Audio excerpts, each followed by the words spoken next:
పశ్చిమ గోదావరి జిల్లా ఉండి నియోజకవర్గం ఆకివీడు ఉప్పుటేరు వద్ద బీజేపీ, తెలుగుదేశం, జనసేన ఉమ్మడి నరసాపురం పార్లమెంట్ అభ్యర్థి భూపతిరాజు శ్రీనివాస్ వర్మకు బీజేపీ, జనసేన, తెలుగుదేశం నాయకులు ఘన స్వాగతం పలికారు.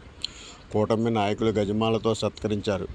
ముందుగా ఉప్పుటేరు వద్ద వెంచేసి ఉన్న శ్రీ అభయాంజనేయ స్వామివారిని దర్శించుకున్నారు. అక్కడ నుండి ప్రచార రథంపై భారీ కార్లు, బైక్ల ర్యాలీతో అడుగడుగునా నీరాజనాలు పలికారు. ఆకివీడు చేరుకున్న ర్యాలీ నుండి శ్రీనివాస్ వర్మ డాక్టర్ బిఆర్ అంబేద్కర్ విగ్రహానికి పూలదండలు వేసి ఘనంగా నివాళులర్పించారు. డైలీ మార్కెట్ వద్ద ఉన్న పొట్టి శ్రీరాములు విగ్రహానికి పూలదండలు వేసి ఘనంగా నివాళులు అర్పించారు.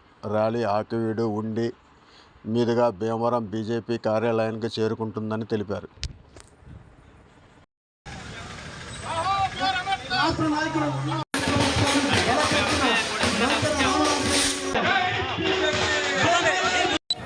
తప్పనిసరిగా పెద్ద మెజార్టీతో ఈ పార్లమెంటు నియోజకవర్గం నుండి ఎన్నికవుతాననేటువంటి విషయంలో ఏమాత్రం కూడా అనుమానం లేదు. భారతీయ జనతా పార్టీకి సంబంధించి నర్సాపూర్ పార్లమెంటు నియోజకవర్గానికి ఒక ఘనమైనటువంటి చరిత్ర ఉన్నది. 2 సార్లు అత్యధిక మెజార్టీతో ఈ పార్లమెంట్ నియోజకవర్గం నుండి భారతీయ జనతా పార్టీ యొక్క అభ్యర్థులు విజయం సాధించడం జరిగింది. అలాగే తాడేపల్లిగూడ అసెంబ్లీలో ఎన్నికై మంత్రిగా కూడా బాధ్యతలు నిర్వహించడం జరిగింది.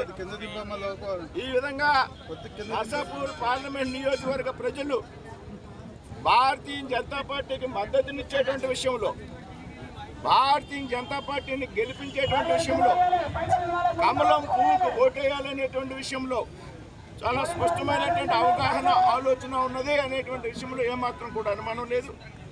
ఎవరైతే మిత్రపక్షాలుగా ఉన్నటువంటి తెలుగుదేశం నాయకులు, కార్యకర్తలు, శాసనసభ అభ్యర్థులుగా పోటీ చేసేటువంటి అభ్యర్థులు, నాయకుల్ని, కార్యకర్తలు అందరినీ కలుపుకొని మరి ఈ ఎన్నికల్లో ముందుకు వెళ్ళడం జరుగుతుందనేటువంటి విషయాన్ని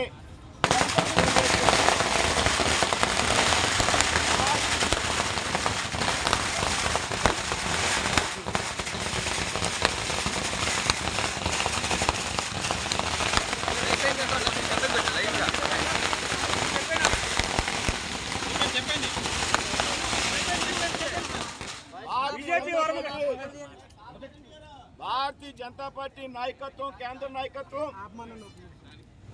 నన్ను అభ్యర్థిగా ప్రకటించేటువంటి విషయంలో చాలా లోతుగా ఆలోచించి చాలా స్పష్టమైనటువంటి అవగాహనతో పార్టీ భవిష్యత్తు ప్రయోజనాలను దృష్టిలో పెట్టుకుని నేను అభ్యర్థిగా కేంద్ర నాయకత్వం ఎంపిక చేయడం జరిగింది. నాకు ఎన్నికల్లో పోటీ చేయడం కొత్త కాదు, ఎన్నికల్లో సమన్వయం చేసుకోవడం కొత్త కాదు. 99లో నేను మిత్రపక్షాల్లో అభ్యర్థిగా కృష్ణరాజు గారు పోటీ చేసినప్పుడు అప్పుడు తెలుగుదేశం పార్టీతో సమన్వయం చేసినటువంటి అనుభవం ఉన్నటువంటి వ్యక్తిని నేను. అలాగే 14 ఎన్నికల్లో తెలుగుదేశం పార్టీతో, జనసేన కార్యకర్తలతో గంగరాజు గారు అభ్యర్థిగా ఉన్నప్పుడు నేను జిల్లా బీజేపీ అధ్యక్షుడిగా ఉండి 3 పార్టీల్ని సమన్వయం చేసి పెద్ద ఎత్తున గంగరాజు గారి గెలుపులో కీలకమైనటువంటి పాత్ర పోషించినటువంటి వ్యక్తిని నేను. సో మిత్రపక్షాలతో ఏ విధంగా సమన్వయం చేసుకోవాలి, ఏ విధంగా లోటుపాట్లు సర్దుబాటు చేసుకోవాలి, ఏ విధంగా ఎన్నికలకు ముందెళ్ళాలనేటువంటి విషయంలో నాకు అనుభవం ఉంది, నాకు ఆ తరహా ఎక్స్పీరియన్స్ ఉంది. కాబట్టి నేను ఇవాళ నియోజకవర్గంలోకి వచ్చాను. కాబట్టి నేను రేపు ఎల్లుండిలో మిత్రపక్షాల నాయకులతో, శాసనసభ అభ్యర్థులతో, ఆయా పార్టీల జిల్లా అధ్యక్షులతో ఇప్పటికే ఫోన్లో మాట్లాడడం జరుగుతుంది. వాళ్ళందరినీ కూడా స్వయంగా కలిసి మేము ముందుకు వెళ్ళేటువంటి ప్రయత్నం చేస్తాం.